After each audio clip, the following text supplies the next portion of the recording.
அப்ப அங்க ஒரு சிண்டு குருவி வந்துச்சு. சிண்டு சொல்லுச்சு, ராஜா, என்கிட்ட எந்த மாதிரி திறமை இருக்குன்னா நான் ரொம்ப தூரத்துக்கு பாப்பேன்.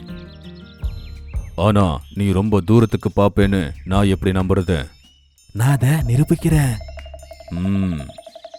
இப்போ நீ ரொம்ப தூரத்துக்கு பாப்பேன்னு நான் எதை பார்க்க வச்சு பாக்குறது? அதுவும் நான் பார்க்காத ஒன்ன பார்க்கணும்.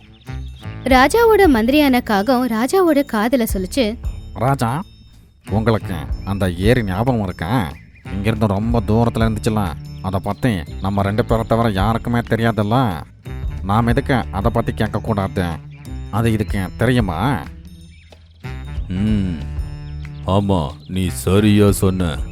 நீ சொல்லு, உனக்கு ரொம்ப தூரத்துல ஒரு ஏரி தெரியுதா? சிண்டு பறந்துகிட்டே மரத்தோட உச்சியில போய் நின்னுச்சு. அப்புறமா சொல்லுச்சு, ராஜா, நான் பாத்துக்கிட்டே இருக்கேன்.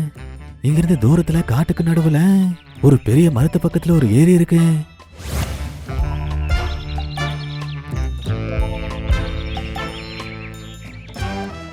வா, நீ சரியா பார்த்த. உண்மையில நீ திறமசாலிதான்.